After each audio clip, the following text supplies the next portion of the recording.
Today I'm showing you an easy half square triangle method that is very budget friendly with just simple tools. We're gonna make our half square triangles very, very basic way. So if you have a fancier way, we've covered that in a lot of other classes.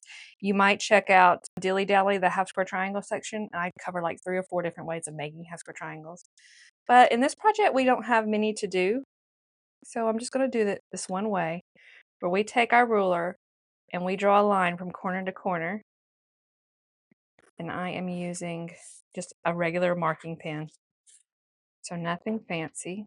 Okay, so got them all marked. We're going to take these two and then our background squares, and we're going to go to our sewing machine. If you have a 1/4 inch or a scant 1/4 inch foot, you are pretty much ready to go. But if you don't have any of this, you might want to extend your scant 1/4 inch line or your 1/4 inch line. Let me show you how to do that with washi tape. So when we're making half square triangles, we want to use a scant 1/4 inch seam when we're making them. And the thing about it is you have to sew on top of the square, so you can't see your engraved lines, which means that you have to have something else, because I always use these engraved lines as my guide. If you're sewing on top of a piece, you can't use it. So we have to extend this line. So I usually take a washi tape. I like washi tape because you can lift it up and re-stick it a bunch of different times. But I want to re-stick it right there on my line. And for me, that is line number 5 on my Juki 2000. Right, and I can make sure I've got it lined up correctly by adding a ruler. So I'm going to turn my hand wheel so that my feed dogs are lower down. And I'm just going to line up right there where I think it should go. All right, and then now I can see that I'm a little bit off on my tape. So lift up my tape, and then I'm going to let it, make sure it butts up against that ruler. Look here and down here. Let me show you. On that line, and then when I have my ruler lined up, I can lower my foot to hold the ruler in place and adjust this, as necessary. So you can do this for any line, to extend any line for seam allowance, just this way. It really makes things so helpful when we can extend those lines. Okay. All right, and now I can use, now I can use this edge of my tape as a seam allowance guide. So I'm going to take one of my background squares and pair it with one of my A or B, doesn't matter which one, because we're doing the same thing to both. Right sides together. And now I'm going to keep this corner. This is why we drew the line. So you can keep this corner or this bottom part of the line, keep it on that edge of tape. And that way I can make sure that I am sewing with the correct seam allowance. This is important for getting your half square triangles the right size.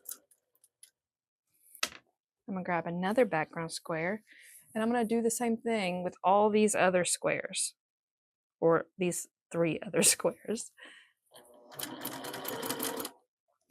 Now, they do make things where you don't have to do this setup, or where I don't have to draw the lines.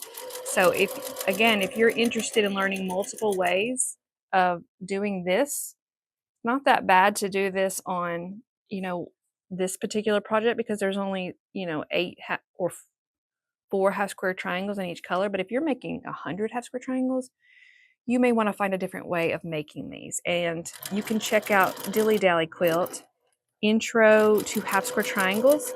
And I show 3 different ways, some of them extremely fast, for making half square triangles. All right, this should be the last one. One more thing to think about is if you had a scant 1/4 inch foot or a 1/4 inch foot, you could have used your foot as the guide. So that is, having that foot is really, really your best bet here. We're going to cut all the threads that connect these, and then we're going to flip them the opposite way, and we're going to sew on the opposite side of our drawn line. And my eyes are focusing right down here on this corner right here, making sure it stays on the edge of that tape. And the reason we're using a scant 1/4 inch seam is I just believe that anytime you're making something that is going to get trimmed down, always use your scant 1/4 inch seam just to make sure you leave yourself enough room.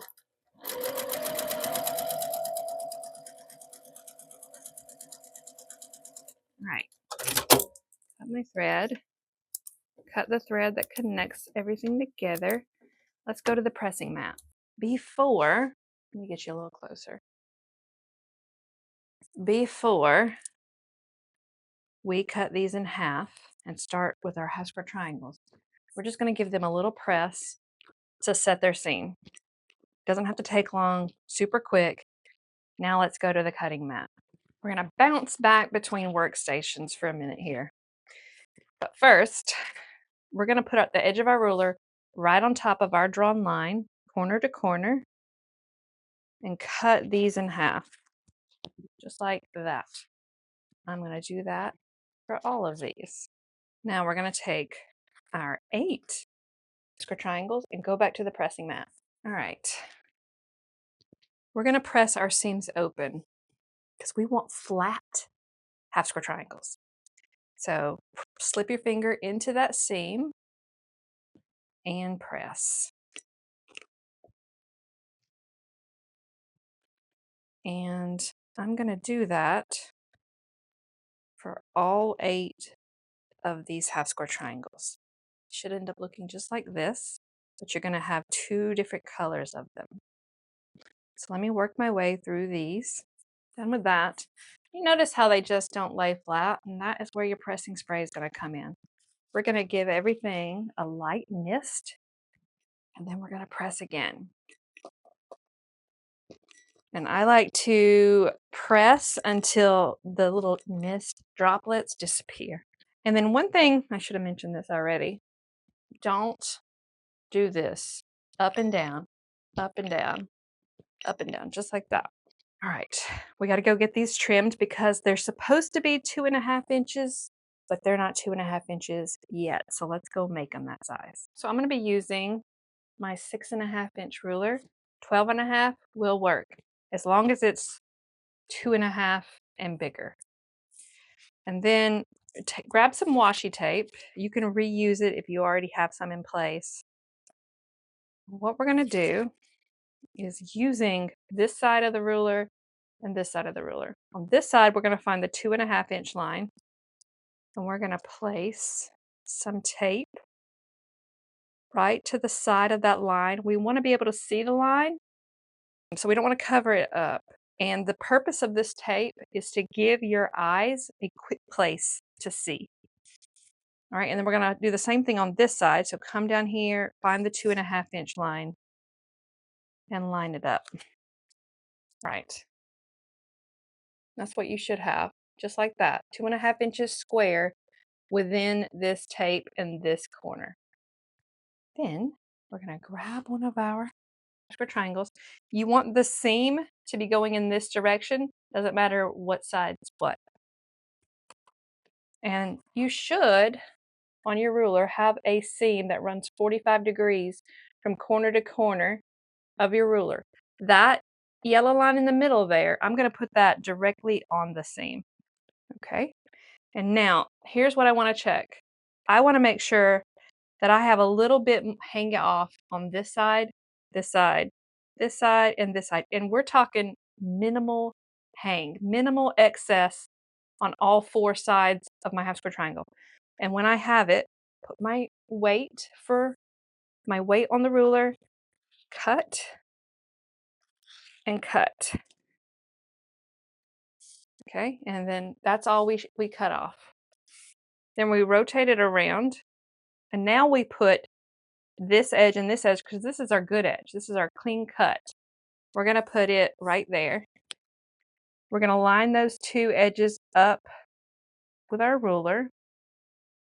Also make sure that that 45-degree line is also lined up. And then you're going to cut on this side and this side. And you don't need excess anywhere but this side and this side.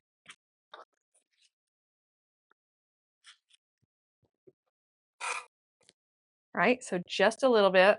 And then you end up with a perfect 2.5-inch half square triangle. Looks just like that. I'm going to do that for all 8 of mine, or 7 more, and then I'll meet you when I have it done.